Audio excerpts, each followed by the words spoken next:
ఈస్ట్లో మారుతున్న రాజకీయ పరిణామాలు ఇండియాపై ప్రభావం చూపుతాయా? ఖతార్పై ఇజ్రాయెల్ దాడితో కొత్త రాజకీయ పరిణామాలు చోటు చేసుకుంటున్నాయి. అది అరబ్ నాటో కూటమికి నాంది పలకబోతోందన్న సంకేతాలు కనిపిస్తున్నాయి. ఇందుకే అరబ్ నాటో కూటమి ఏర్పడితే ఇస్లామిక్ దేశాలన్నీ ఒక్కతాటిపైకి వస్తాయా? అరబ్ దేశాలతో పాక్ చేతులు కలిపితే పరిస్థితి ఏంటి? పాక్ సౌదీ ఒక్కటైతే భారత్కి ఏమైనా ఇబ్బందా? ఇలా రకరకాల ప్రశ్నలు తలెత్తుతున్నాయి.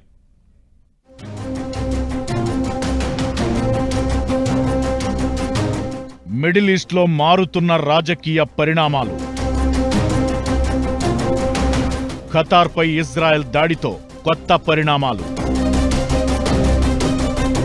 ఇది అరబ్ నాటో కూటమికి ఆరంభమా?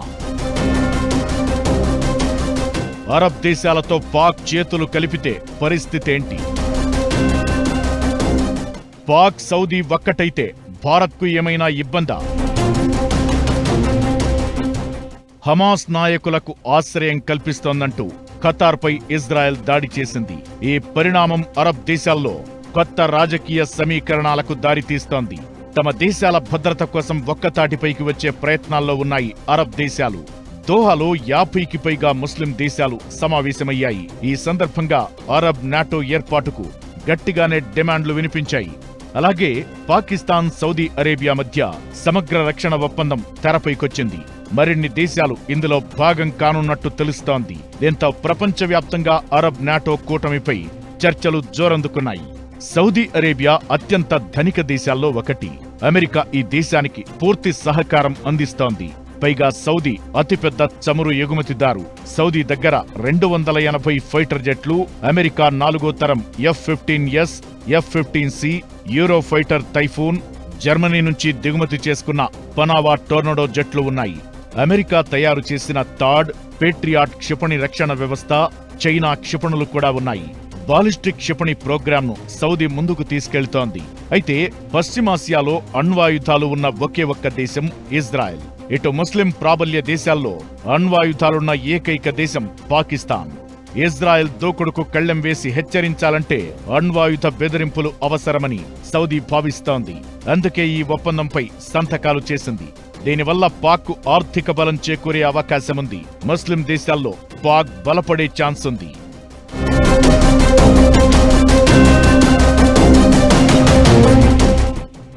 పాకిస్తాన్, సౌదీ మధ్య ఇలాంటి ఒప్పందం ఉండాలన్న ఆలోచన 1960ల నాటిది. సౌదీకి యుద్ధం ముప్పు ఉంటే పాక్ తన సైన్యాన్ని పంపి సాయం చేసింది. 1982లో ఇరు దేశాల మధ్య భద్రతా సహకార ఒప్పందం కుదిరింది. సౌదీ సైన్యానికి పాక్ శిక్షణ ఇవ్వడాన్ని ప్రారంభించింది. పాక్ ఆయుధాలను సౌదీ కొనేది. ఇది ఉమ్మడి భద్రతకు రక్షణాత్మక ఒప్పందం. ఇప్పుడు అరబ్ నాటో కూటమితో ఆయా ఇస్లామిక్ దేశాలు బాగా బలపడతాయన్న వాదన వినిపిస్తోంది. పాక్, సౌదీ ఒప్పందం ప్రకారం తమపై ఏ దేశం దాడి చేసినా ఇద్దరిపైనా చేసినట్లే అన్నది ప్రధానాంశం.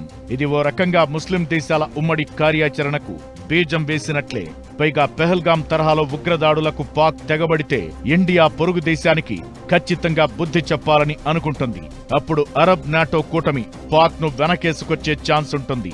ఒకవేళ పాక్ భారత్ ముందు తోక జాడిస్తే అప్పుడు పరిస్థితేంటి అన్నదే ఇప్పుడు ప్రశ్న. భారత్, సౌదీ మధ్య చాలా కాలంగా వాణిజ్య వ్యూహాత్మక సంబంధాలున్నాయి. సౌదీ అరేబియాకు 2వ అతిపెద్ద వాణిజ్య భాగస్వామి భారతే. భారత్కు సౌదీ 5వ అతిపెద్ద వాణిజ్య భాగస్వామి. యునైటెడ్ అరబ్ ఎమిరేట్స్ తరువాత భారతీయులు అత్యధికంగా వలస వెళ్లిన దేశం సౌదీనే. ఇక్కడ దాదాపు 24 లక్షల మంది భారతీయులు వివిధ రంగాల్లో పనిచేస్తున్నారు. అయితే అరబ్ దేశాలు నాటో కూటమిగా ఒక్కటైతే అప్పుడు భారత్తో ఆయా దేశాలు ఎలా నడుచుకుంటాయి? పాక్ సౌదీకి దగ్గరైతే తోక జాడించే ఛాన్స్ ఉంటుందా? అప్పుడు ఇండియా ఎలా రియాక్ట్ అయ్యే ఛాన్స్ ఉంది? ఇలా పలు రకాల ప్రశ్నలు తలెత్తుతున్నాయి.